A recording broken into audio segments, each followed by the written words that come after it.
Well, greetings, everybody, and welcome to 2022. We are very, very fired up because today we have a phenomenal guest for you. We've got Rob West. If you haven't heard about Rob, his company is called Thunderset Energy. Rob started it in 2019. Rob's become a good friend of ours. A number of you know about him, have heard about him, might get his letter, but he is a one-man intellectual wrecking crew when it comes to understanding what's going on in the globe. So, Rob, welcome. You're patched in from Estonia. We're just delighted to have you. Oh, thanks very much. Looking forward to talking energy. Well, it's going to be really fun. This is also a bit of a slightly emotional day for us down here at TPH. This will be our final Close of Business Tuesday from TPH. If you could see my office, it hasn't been this clean since 14 years, 1 month, and 1 day ago. But, more on that in the end. Let's jump in. Mike Bradley, what is going on, my friend? It seems like saw a little OPEC news. Goldman Sachs has its conference this week. What are you thinking? Yeah, Maynard, we've really come out of the chute pretty hard here. I mean, energy is up around 7% here year to date, and that compares to the S&P up 1%. And, I think it's for a couple reasons, but, we'll hit some of the reasons right now. As you mentioned, Goldman Sachs is going to have an energy conference starting tomorrow for 2 days, and it's going to be evenly divided between non-traditional energy and new energy, which you would expect. I think that's going to be a theme in 2022. And the other thing is OPEC just had their meeting today. They increased oil production by 400,000 barrels a day.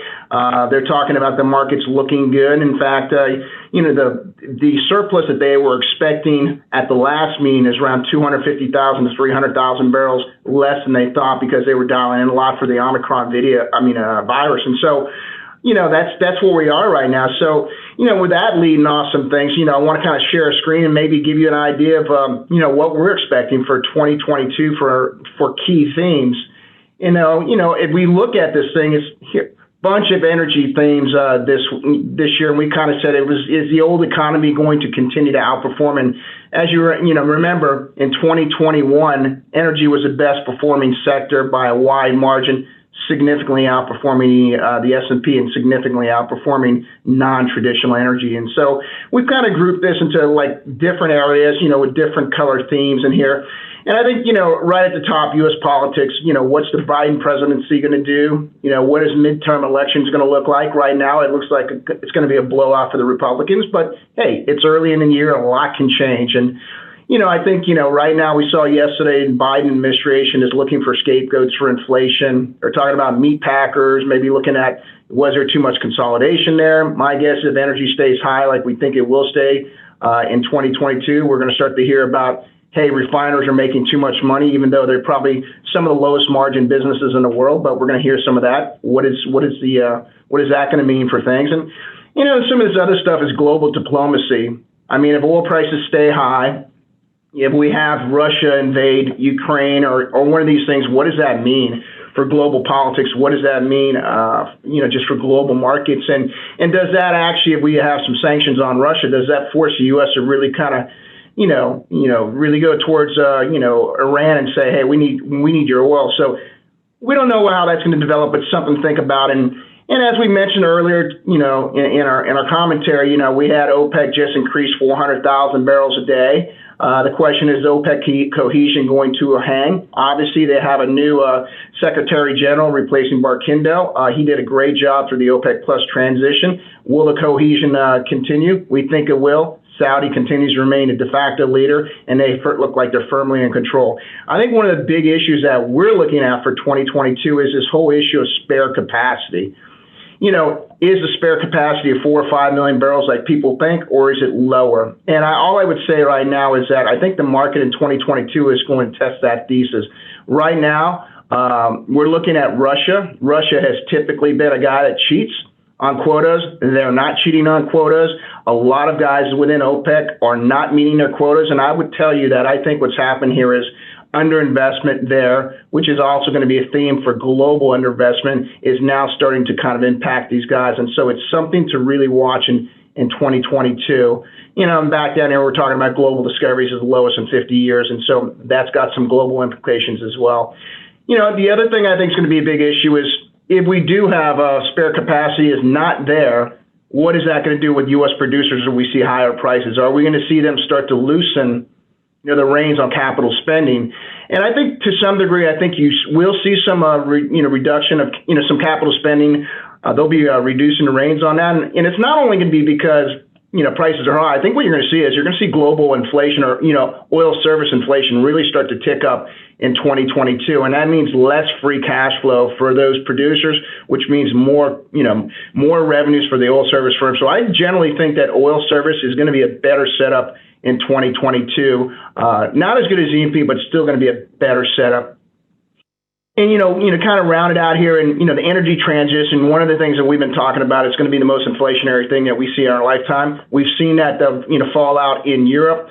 We've had record prices. Prices have come down quite dramatically here. We still have, winter to look forward to. But one of the interesting things that's happened here over the last couple of days is you see EU members are battling on what is the definition of sustainable green energy transition investments. And they're starting to talk about LNG, natural gas, and nuclear being potentially transition or green type investments, and there's some fighting within them.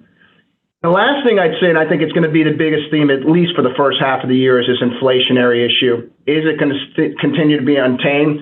Will central banks, aggressively raise rates? And the only reason I talk about it is last time when Trump was president, there was 9 rate increases. We went from 0.25% where we are right now to 2.5%. So that was 9 rate increases. And we saw inflation at that time half of what it is today. And so I think most people think we're going to get a handful of rate increases, nowhere near nine rate increases. And so the question is, what's that mean first half of the market? I think for, one of the things that we have, pointed to and is held historically, rate increases don't necessarily mean energy equities or the equity market's going to fall out. Typically, the equity market does okay. The question is, what do we have 6, 7, 8, or 9? What does that mean? And I think what it means to me is that it's going to be a lot tougher to make money in 2022. You're going to have to be very, very careful. And I think, the implications for the traditional energy and new energy. New energy, you've seen a lot of SPACs, you've seen a lot of companies come public. A lot of money has gone towards those companies. As rate increases happen, that means you're going to have a higher cost of capital and potentially multiple compression there. And so we're watching all that. First half, I still think it looks pretty good for energy. We'll see how things play out in the second half. But those are some of the things that we see, for energy, non-traditional energy, and global markets in 2022. And we'll leave it there. All right. Well, there's a lot on the screen there, Mike. I get the stat I saw this morning is the last 3 years, the S&P 500 is up 90%. So it seems like if you're a betting man, we're going to have to slow down a little bit, but who knows? Matt Portillo, how are you doing, my friend? What's on your mind as we kick off the year? Hi, Maynard. Wanted to cover our views on the macro front. So coming into 2021, just rewinding a year ago, quite frankly, we were very constructive across the board on all the commodities, natural gas, oil, and NGLs. And that a lot had to do with a recovery in global demand as well as very constrained supply. As we look into 2022 and kind of forecast out over the next 12 months, I think we're going to have a very different outcome for the commodities, and I think that's going to have a big implication for the equities. So quickly to lay this out, and I know that we've been talking about natural gas a lot over the last few months as we've had a somewhat bearish view given the supply adds. Just getting the group up to speed here in terms of where we are and how we're thinking about natural gas. Currently, our biggest concern on the commodity here is really the supply side of the equation. We're back up to basically all-time highs on supply. We hit 97.5 BCF a day. This has been driven by associated gas growth. It's been driven by the Haynesville, which hit a peak of about 13.5 BCF. It's been driven by higher Marcellus and Utica volumes, and then it's been driven by a recovery in the Gulf of Mexico. And unfortunately, that 97.5 BCF of supply is about 2 BCF above what we were expecting December to exit, which means the market is moving further out of balance, and we don't see a real offset on the demand front. And so as we pull it all together and kind of look at the macro backdrop, looking into 2022, where we're going to exit winter now, we're probably nudging up against 1.9 TCF on storage for exiting winter. This sets up for a fairly bearish outlook for 2022, especially given that supply ramp and further associated growth coming. And ultimately, we think that means there's about 50 cents downside to the natural gas curve as we head into 2022. So that's going to be kind of a negative call on the commodity front for us, and I think that has implications for the equities. The flip side of it is we're actually still very constructive, even though we've had a big run on crude oil. And Mike hit on some of the key themes that the investors have been asking us about. We put out a macro update about 2 weeks ago, so if you'd like that deck, please contact your TPH representative. But the key themes here are a fewfold. One, inventories globally have moved below normalized levels. Two, OPEC is not responding to full quota expectations, and this has been driven by weaker hands within OPEC not being able to supply the amount of oil that they should be, and ultimately we think that leads to a tighter market over time. And then three, we're not as worried about the implications for COVID. As we look at what we've seen so far from Omicron, it just hasn't really had a huge implication for demand. And so when we pull all that together, what it means for crude oils, we still expect crude in the first half of this year to hit $80 to $85 a barrel. That's obviously a positive setup here versus where we are on the spot. And ultimately that drives a constructive view on the overall equities for us as well. So key takeaways for us, supply-driven response in gas driving a bearish outlook in 2022 for natural gas in the U.S., constraints around supply on the oil front and limited demand issues driving a constructive view on crude oil. That has us more constructive on crude-oriented equities heading into this year, and we'll see how this plays out as we move through the year. Awesome. Fantastic, Matt. Colin, let's jump in with you. You know, as I'm listening to all that, it's interesting. Matt laid out the macro view around oil and gas, but at the same time, you see the world kind of sort of starting to figure out this natural gas thing's pretty good. Maybe we need to get more of this. I know that's one of the things on your mind today. Yeah, that's right. You know, coming into 22, we've seen two capitulations on dogma in December that are really important. The first is the European Union has folded on its antagonism towards natural gas and nuclear being part of its taxonomy of fuels that count as green sources of energy for a Green New Deal. So on New Year's Eve, with certain conditions, both of those fuels were approved. We also saw in December the Federal Reserve acknowledge that inflation does in fact mean inflation. And so, that led to a lot of other folks kind of accepting that pivot, that shift. And of course, the shift is coming in no small part from just the reality of life in front of us. We've talked incessantly about European gas prices getting above the equivalent of $30 per MMBTU, the equivalent of more than $250 per oil equivalent. We've also talked before about the cap utilization rates in the United States coal-fired fleet for power generation, seeing an unexpected but meaningful increase from abysmally low to just kind of low in 21. So it was kind of hard to see it at first. But just to give one example, the Comanche coal-fired power plant in Colorado, which is the largest coal-fired power plant in that state, averaged a 13% utilization rate in 2020. It averaged 23% in 21.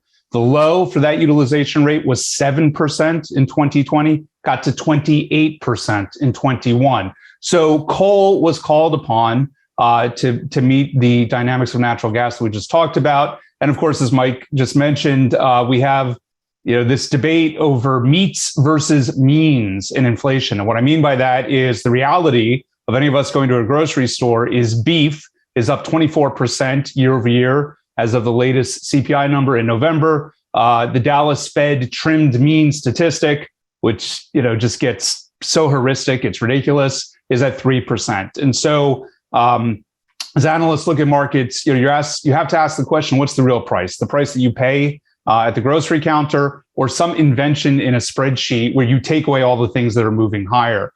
And so the core point I just want to make in bringing all of that together is reality is driving a lot of that shift in perception. There had been kind of a fixed notion of there's one reality of the present and one reality that we're heading to. It has to be a certain way by the year 2030 or 2050. And I would put on the table that a really subtle but incredibly important thing is happening in the culture. And that is, believe it or not, in the Marvel Cinematic Universe, the MCU. A movie just came out December 17th, Spider-Man No Way Home.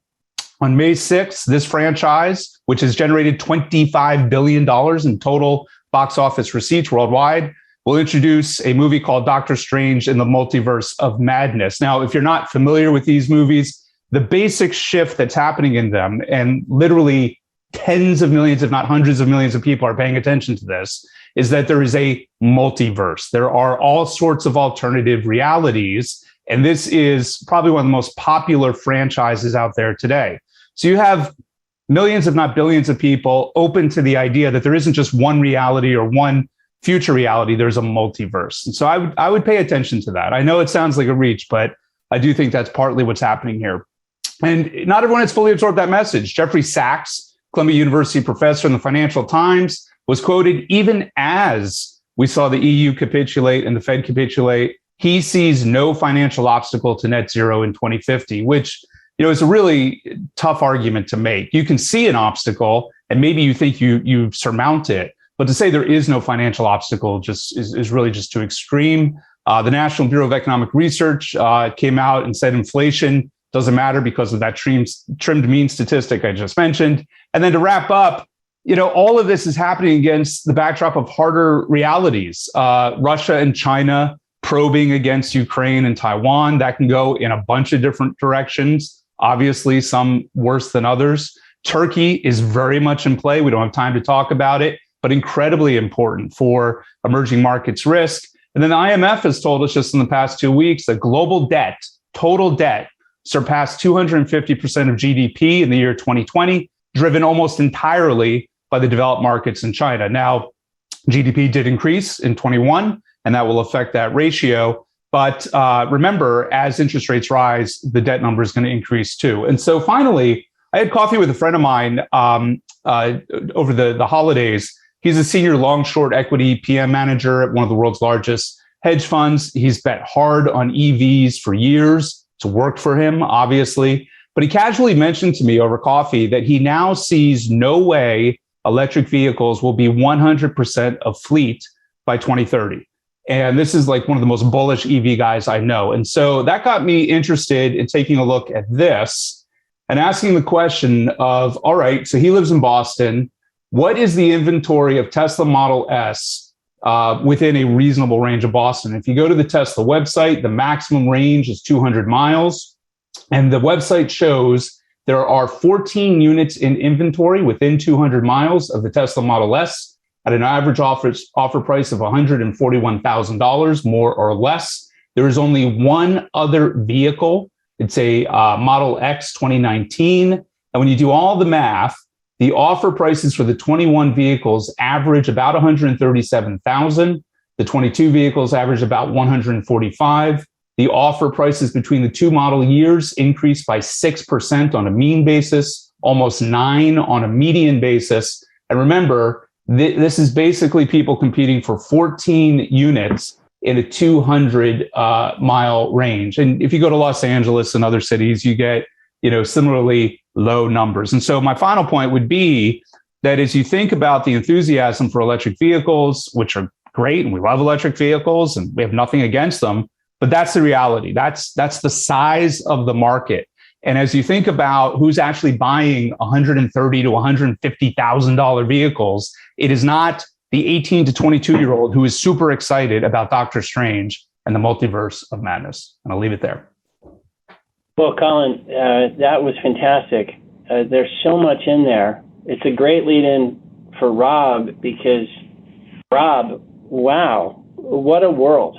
You just came out with a piece this morning that talks about 2022 and everything that might happen. But maybe this is a lead-in, Rob. You were at Bernstein. You started your own firm. You are, I said in the beginning, you're an intellectual who loves to roam across so many things. What do you make of this world right now? It's dizzying. I think that the number one comment I get from people who know you is they're amazed at how much territory you can cover intellectually, how much stuff you're seeing, how your ability to analyze so many things. Is this world exciting or overwhelming or both? What do you think? It's an overwhelming and exciting multiverse. I mean, I started the company because I was running one of the top-ranked energy teams on Wall Street, and this was 2018. I got this sense that this thing called energy transition was going to become the biggest theme in the world. But when I would talk to investors, decision makers about it, I kept hearing something, I guess, resonating in the comments that Colin gave us a moment ago. This not ideal multiverse of just pulling all the capital out of conventional energy and conventional industry and going and outbidding one another on Teslas. And it strikes me that, getting the world's biggest industry that touches everything completely decarbonized, it's not about pulling the capital out, it's about finding places to put capital in. And so, what are those things? And if you're looking at them, you have to know that they're real. This old joke that a technology is just something that doesn't work yet, that's no good. You have to know what they cost and how to make money investing in them. And so you have to have proper economic models. And you have to know how much CO2 they can take out of the mix. And I just say, one final thing kind of on Colin's multiverse. I think across the 750 research notes, data files, models we've looked at so far, there's opportunity to decarbonize the world about 3 times over. And this is good news because we only need to decarbonize it 1 time over. And really, so all of energy transition comes down to what combination of things do we pick to get the world to net zero. I have a cost curve, which I will share with you, which is my suggestion for things we might want to pick if we wanted to get to net zero in the most economical and practical way. And really up until now, what I'd say has been happening is that the kind of ideological fantasy for some perfect energy source has derailed the delivery of real practical economic solutions that really can get the world to net zero. And what's exciting to me in 2022 is I think that all of that is about to change. Rob, you said something that, and it does branch off of what Colin said, which is this world we're living in where these are my words, but it's like we're losing belief in right answers, and we're increasingly of the view that everybody can have their own answer, and that somehow the old limits and the old rules don't apply, whether those are national debt or energy costs. Like, we've entered this strange world, and you're an analytical person, and I was just struck by you're talking here, and we often talk about the practical, thoughtful, realistic, all things considered, best way to getting to decarbonization. And I just ask you, do you think the world is actually interested in that? Because sometimes it feels like we're talking in a vacuum, and so many of the voices in today's world, they're not really interested in the practical, most thoughtful way to get there. They're sort of interested in a different route, which goes through some other places. Is that fair, or what do you think? I mean, to me, that's what creates the opportunity in this space.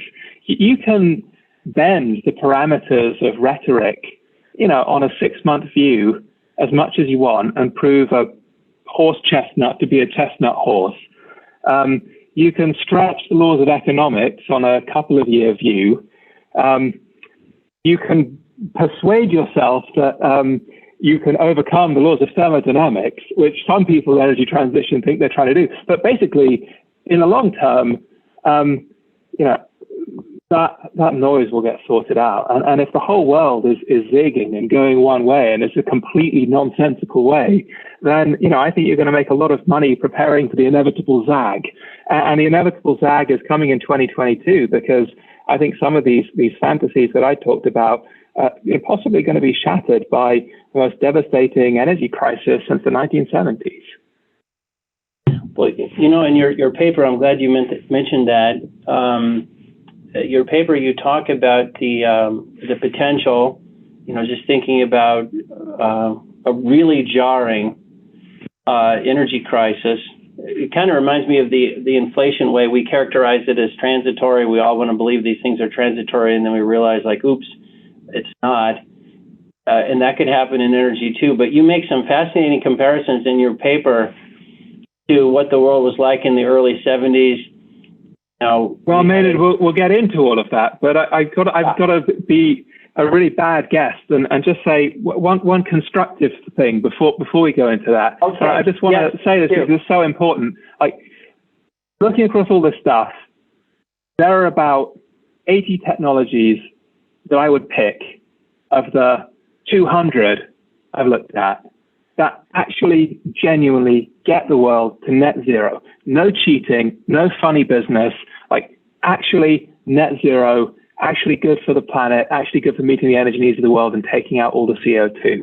And I don't want to, go line by line through 750 models, but basically the combination is what I'm showing on this chart. We ramp renewables to about 40% of the global grid. That's about the right number. We shift all the coal to gas because gas is about 60% lower carbon than coal per megawatt hour of energy. There are about 40 different efficiency technologies. These are real. 87% of these things are technically ready today. They are not fantasies, and we use them in various proportions. And the rest of the CO2 we either capture or we offset with real nature-based carbon removals. That is probably the most exciting area to me, so much so that I'm doing my own forestry projects. And I just want to say that up front because, that solution set is there. And what it needs is people to get behind it. And I think the people that get behind it are going to make an enormous amount of money getting the world to net zero.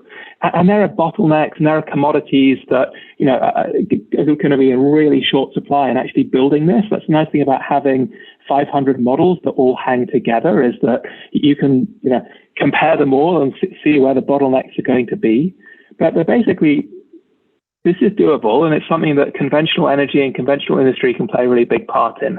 So now that I've said my constructive thing, now we can go to the 1970s. But that's really important to say because I just see so many people in this space just kind of, forgive the sort of English expression, but pissing vinegar. No, you need constructive things you can put capital into. They're going to make you a return. That are going to work. And what are they? And, let's not mess around with just like telling other people that they're wrong. Like, let's find some positive, constructive opportunities here. Well, yeah, let's keep skipping the 70s for a minute because you've got us in a great zip code. So, taking renewables up, but not taking them too far, swapping coal for gas. Nuclear, I know, is one of the things that you talk about. We talk about it as well. And then, mopping up with some more nature-based solutions and some efficiency. I mean, that's a casserole I wish the world was serving us right now. Well, I think when the dust settles on this year, it will be. I always find it really hard to talk about this stuff because honestly, like I could bore for Britain on any of these topics. But is there one or two? Are there one or two in particular that you wanted to kind of go into? And I promise I'll try to be brief and not too boring if we do. Maybe I'll start with one, a flavor that we often wonder about because it does seem to be the most obvious flavor staring us all in the face, which is natural gas. Colin talked about how the European Union, decided to change the label a little bit. It's something we've been watching forever. It's how the U.S. achieved a reduction. Is this the year that people finally say natural gas is officially on the good side, and we as a planet need to be embracing it more? Well, I think that would be the rational thing. To be really clear, the only way I can get the world to net zero for an average abatement cost of $40 a ton is by ramping natural gas almost 3 times. And you really see it on this chart that I'm going to show you right now. It's just plotting all the different fuels in the world in terms of their CO2 intensity and in terms of their cost. And what I think really jumps out at you here is that you can go from $60 coal to $3 gas and halve the CO2 at no incremental cost. That is about the same as in CO2 reduction terms as going from gas to green hydrogen. But that latter step would increase the cost by, help us 25 times. And so, it just strikes me, if you want low-cost decarbonization and 25% of all of the world's energy still comes from coal, that is the easiest monster to tackle. And so, there's no kind of axe to grind in the research that, Planet Energy is publishing. If the lowest cost route to net zero was flying spaghetti monsters, I'd be writing about flying spaghetti monsters. But it's pretty hard to argue with that logic. Now you ask, will that happen in 2022? I think not. And the reason I think it won't is because we're about 25% underinvesting in gas compared to what we would need on the Planet Energy roadmap to net zero. And that means that if we look in LNG markets, which is really the global balancing line, I think we're shaping up to be about 120 million tons a year undersupplied by 2025. That's 70 million tons worse than I thought, prior to COVID. And I just want to put that in perspective because, back when I was an oil analyst, I would call people up and tell them, the oil market is going to be 1% undersupplied. This is massive news. But just to be clear, that undersupply magnitude I'm talking about in LNG has started, and it's 30% undersupply. So if gas prices in Europe and in Asia, I think they're going to stay well above $12 per MCF. It's hard to see gas really accelerating in those places until we bring more supply into the market. So supply is what's going to constrain it. And I just really believe if you build it, they will come. So Rob, maybe a question for you, because you, Colin, Mike, Matt, all you guys tend to think in 1 year, 3 year, 5 year terms. And one of the things that's fascinating about the energy transition discussion is we're constantly talking about 2050. And when you talk about 2050, it takes all the pressure off what you're doing in the next 1 year, 3 year, 5 years, and it pushes all the focus towards what you refer to in your paper as, sort of fantasized solutions. Do you think we can get the world to maybe, or tell me if you think this would be productive? Can we stop talking about 2050 and let's talk about 2025? And if you talked about 2025, you would focus on some solutions like gas, like nuclear, like efficiency. Is part of the problem all this 2050 business? Because in a 29-year time frame, you can entertain solutions that you can't entertain in a 4-year time frame. Do you think? Well, I have some sympathy with that, but I think I would kind of put it on an orthogonal dimension, which is just, is it modeled? And if you have a model, if you don't have a model of how you're going to do it, then you're really steering without a map. But if you have a model that requires something patently impossible to happen along the way, that is the purpose of the model, that you find that out and you find those bottlenecks. And again, I think you can make a lot of money debottlenecking those bottlenecks, and those bottlenecks will appear in 2022, 2023, 2024. So if you were to ask, what are some examples of that? I mean, here's one that has been on my mind about kind of bridging these numbers. And I'm going to sound like a heretic here, but one of the things that scares me is it's encouraged, Rob. We've got to have unique and exciting debate here. Well, I try not to be too heretical, but or at least not heretical for the sake of being heretical. But so let's say you believe this analysis and you believe we should phase out coal. And in the words of a coal company that crossed my screen recently, what's the right hurdle rate to finance a new coal project? Hurdle rate, we're not even sure we can open a bank account. So we have coal providing 25% of all the energy in the world. We have about 1 billion tons a year of new coal mines being developed, which irks people like me because you sort of think about it for 5 minutes, you think we should not be developing any new coal. And certainly that's what the IEA says.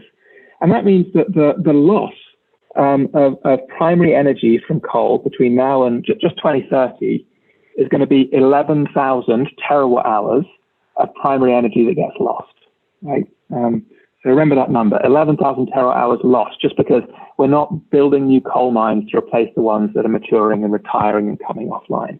So that's fine. It's only fine if you're going to replace that 11,000 terawatt hours with something else. And so my renewable numbers, we will get renewables to about 7,000 terawatt hours by 2030, which is only filling about 60% of the gap in coal falling off. And so what are the options to plug that hole? Well, the first option is ramping up a massive amount of gas, but per the numbers we talked about, that's not happening. And so where you end up is, how can you plug that hole? So the first thing you're going to want to try and do is ramp renewables. Brilliant. Okay, that fits with all the policy. There's just a small problem, which is the energy payback on renewables is about 2 years. So in other words, if I try and massively ramp up renewables to plug this hole coming from coal falling off, actually in the first 2 years, it's going to cost me more energy than I get back from the renewables. In the first 2 years, it's going to make the energy crisis worse, not better, because it takes 5 megawatt hours to make 1 kilowatt solar panels, 3 megawatt hours to make 1 kilowatt of wind. That's an energy cost you incur up front before those new wind and solar have started generating. So that's what policymakers are going to do, but it is categorically going to make the energy shortage worse, not better. Then there's the ramp up of gas. And I think it's going to take 3 years to build the LNG we need to cure the shortages in Europe and Asia. And in the meantime, what can you do? And basically where you come to when you do the math is you cancel all of the nuclear phase backs, because how can you in an energy crisis? You do as much efficiency gains as you possibly can. Weirdly, you go and beg coal mines to keep running and produce more where they can, even though it is terrible for the CO2 credentials of the world's energy system in the short term. And after you're done with those things, you just let energy prices go to the place where demand gets destroyed. So I told you I would sound like a heretic or a lunatic when I said these things, but I've been poring over models for the last couple of months. And this is the kind of inescapable conclusion that I've been coming to. And I think this is already upon us. If you look at this was in Mike and Matt's comments, the $30 to $40 per MCF prices in global gas markets in the last quarter, or you look at the 400 euros per megawatt hour prices in European power, and you measure this, compared to previous energy shocks, this is already on a par with the 1973-74 oil price shock in terms of the price increases in kind of generalized energy, and it's amongst the top 2 worst energy crises in the history of the 21st century. So I'm looking at, is this thing really upon us? How long does it last? What cures it?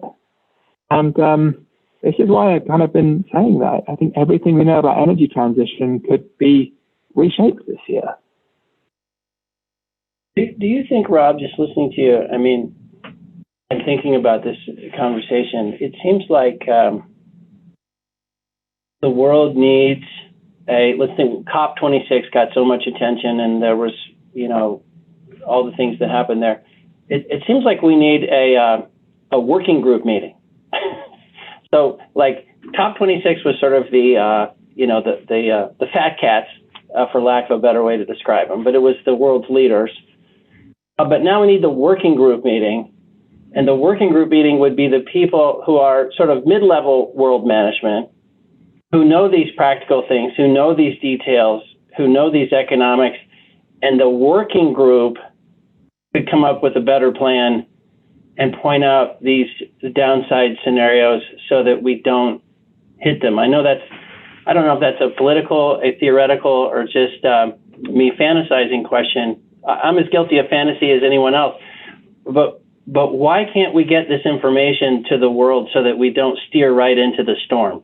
I guess is. Well, I think you're spot on, and the way I might twist your words is to say that I think this is going to happen through bottom-up solutions, not top-down. I mean, when I work with companies that want to get to net zero, they want to do it in ways that genuinely take out the CO2 at a price point that is not going to bankrupt them, using technologies that are real and practical. And if I reflect back on conversations I've had with companies that have gone through all 150 bars on the Donaldson Energy cost curve, you end up at, look, if you can get me things that work, things that take out CO2, I want them. I will pay for them. And so I think the people who can build those things from the bottom up are really the best place to do this. And it's a full-time job to try and figure all this stuff out. And I'm about a third of the way there, and I've been doing this full-time, like 15 hours a day for 3 years now. And I don't know how anybody kind of spends their whole life dealing with politics, lands at a conference and is meant to read a one-page dossier on, how to do this. I don't think it exists. It is so nuanced. Let me ask you one more question, then Colin and Mike and Matt will jump in. But you are sitting right there in Estonia, and you were telling us in the pregame, it's about the population / size of Maine. But we were unfortunately observing, you're not too far away from Russian troops and the Ukraine, and everything that's going on in Europe has been a fascinating sort of geopolitical and economic and societal glimpse of kind of so many forces at work. What is your take on what Putin is doing, what's going to happen in Ukraine, Russian gas, and the relationship between Russia and Europe, and therefore the United States as this thing plays out, which could have so many implications for the next 5 to 10 years? Well, I think the way it's disappointing how we've painted ourselves into a corner in Europe. If you go back a decade, the supply of gas coming into Europe was about 50 BCF a day, and about 15% of that came from Russian imports. Indigenous production has declined from about 18 BCF a day to 8 BCF a day. And Russia's been the biggest source of gain. So now Russia is about a third of all the imports to Europe. And when Nord Stream 2 starts up, Russia will be 40% of all the imports to Europe. So there's definitely more reliance on Russian gas, which can be a blessing as well, because it's going to help us displace coal and balance with renewables as a useful backup. I would say, being here in Estonia, Russian history is a very interesting thing to have learned. I mean, Estonia has kind of been blessed by creating an entire country from scratch in the 1990s, 2000s, and 2010s, and really thinking about what should a country do to thrive in the 21st century. And that's why it's the most digital country in the world. It is amazing. We'll resist boring you on that front, but I think people here, remember the Russian occupation as just this horrible, dark period in Estonia's past. Estonia lost 15% of its population after the Second World War in Stalin's purges. There's lots of stories around that, but I would say, having lived through that history, I don't think people here are particularly worried about some kind of enormous Russian border re-expansion. I would say it is worrying whether, amidst energy shortages, energy suppliers could have a little bit of leeway to do things they wouldn't otherwise be able to do. And so I think you could seriously worry about the eastern corners of Ukraine, and whether it might be, something that comes into contention as a way of flexing muscles. So I hope that's not boring, but that's what I think about it. I guess the other thing to say is, historically, times of energy shortage have really led to wildcard events. In the 50s and 60s, it was unimaginable that Saudi Arabia would weaponize its oil. And then in 1973, you remember this, and kind of some of this history, and it brought the world to its knees. So I think it's a reminder that energy security is really important, and maybe that reminder is going to come into play this year.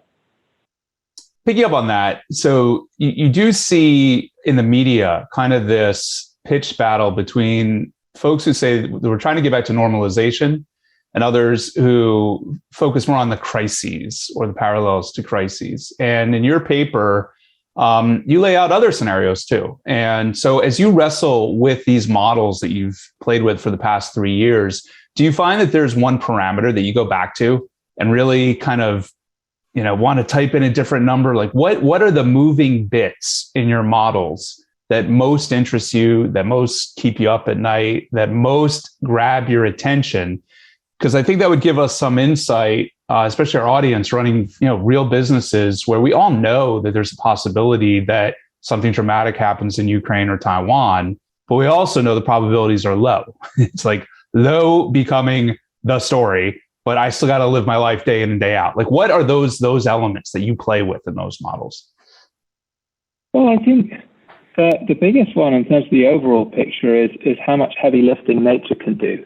So in my numbers, I think there's three. Let me give you the history. Mankind has deforested about 5 billion acres. That has released 1 trillion tons of CO2 into the atmosphere. That's 1/3 of all anthropogenic emissions. On my numbers, you reforest about 3 billion acres. They uptake about 5 tons of CO2 per acre per year, and that's a 15 billion ton per year carbon sink. But we are at the beginning of changing an industry that has historically, farmed trees for wood, and changing it to farming trees for carbon.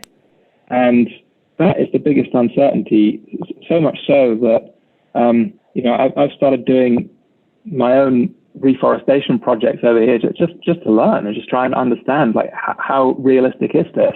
And at the very worst, my wife and I are going to take an old Soviet farm and turn it back into a nature reserve and pull out our own lifetime CO2 emissions. And that's going to be project one. But at the very best, I think that will really help unlock more questions that a lot of people are grappling with about how big can this thing be. If that is as big as, I have it in my models, and you can do a 15 billion ton global carbon sink with an average cost of $40, $50 per ton, like the entire top third of my cost curve that I was talking about earlier just basically disappears.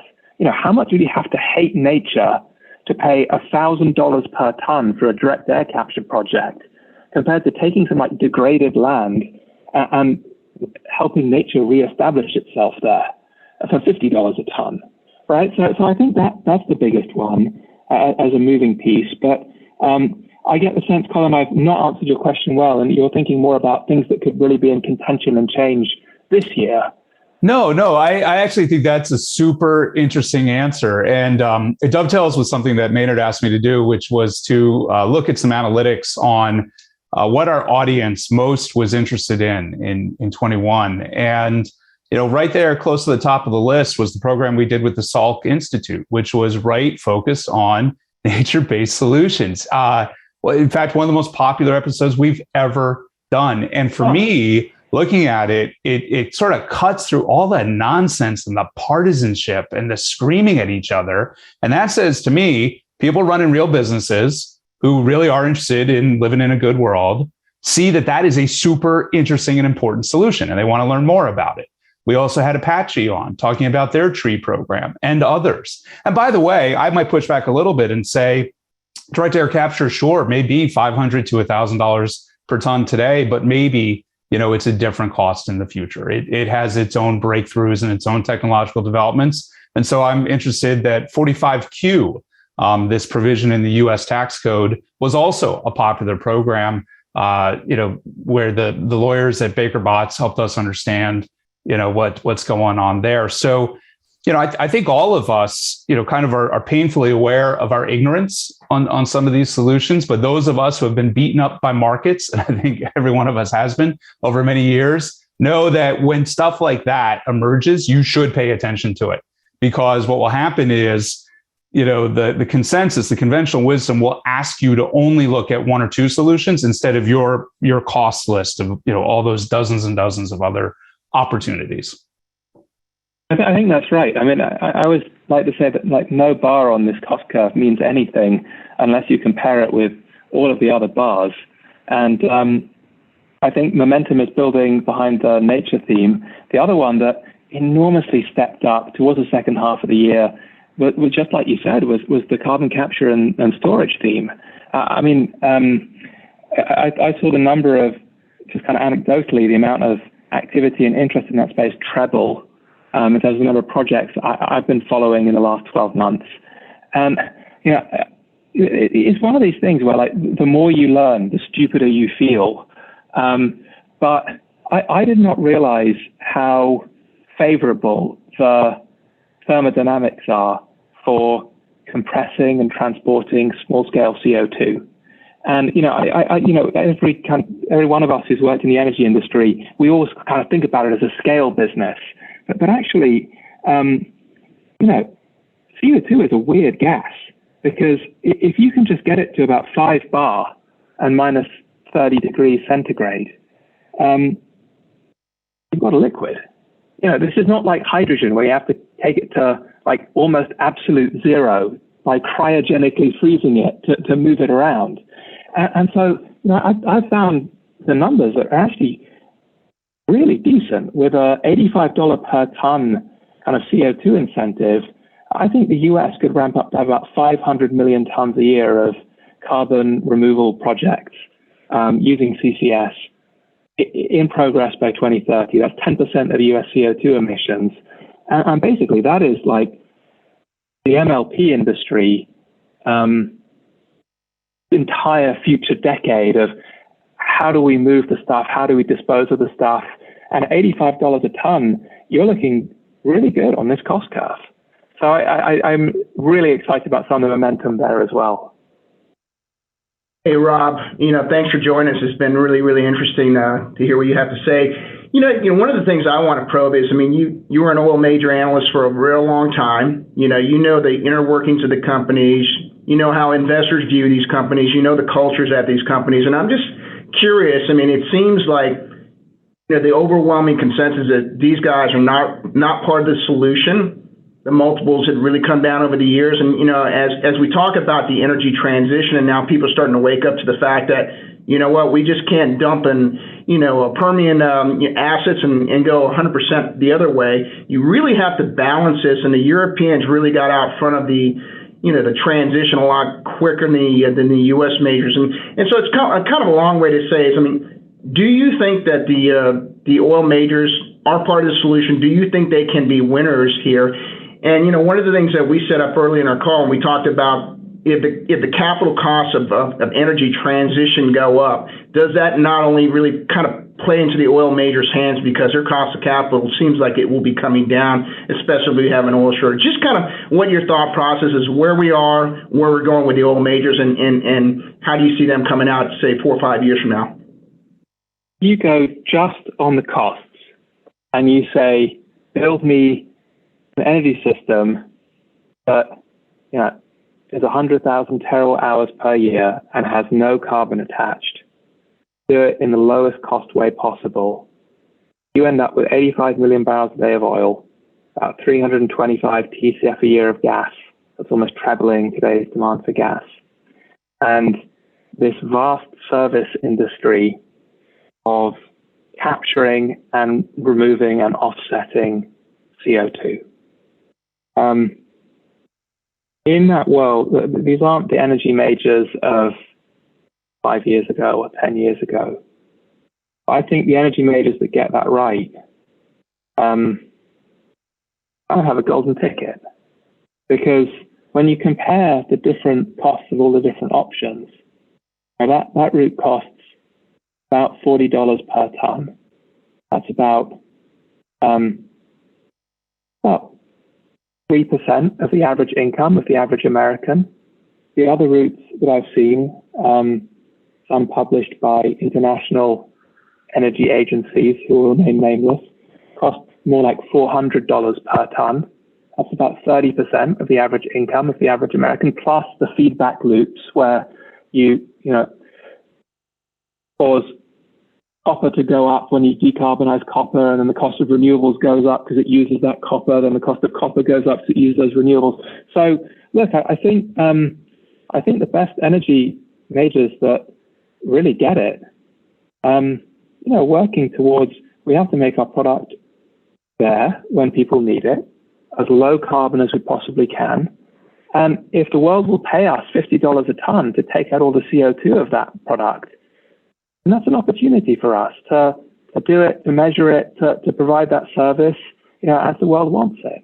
And so that's kind of how it looks to me. And going back to 2022, I made a comment at the beginning which you might have kind of not made sense because it was early in kind of running through all of this. But following this space closely for 3 years, I really believe that this kind of ideological fantasy about reshaping the world to some new world order where all of my political friends are validated and all of my political enemies are vanquished. That's been the world we've been living in, and this fantasy land is about to be shattered. And what comes through after that is shattered is, okay, so we want to do this. We want to do it practically, economically, in a way that works. And I guess that's why, despite all of this fear over a kind of intensifying energy crisis lasting 2 to 3 years and hurting all of us in various ways, I am optimistic that when the dust settles, that there are going to be companies that really benefit from getting the world to net zero, and some of those are going to be conventional energy companies. Rob, this has been so fantastic. I've got to do 2 really hard things, and it's only January 4th, so it's too early in the year for 2 really hard things. But I've got to find a way to wrap this up because we're having so much fun. It's hard to do. And then more broadly speaking, those of us here on COBT, Colin, Mike, Tammy, Chanel, Albert, we're wrapping up our time at TPH. You were on something, though, that really struck me, which is this revolution that we're trying to accomplish together. It's being done with a lot of, there's fantasy, there's animosity, there's a lot of emotions. There's honestly sometimes a lot of negativity. And I'm kind of thinking about, what if Kennedy, when he said we're going to go to the moon, was saying, we have to go. If we don't go, the world will end. And by the way, we want to go in our way, and we only want our team to go. We don't want anyone else to go. Like, things of great ambition demand optimism to motivate and pull people together to get it done.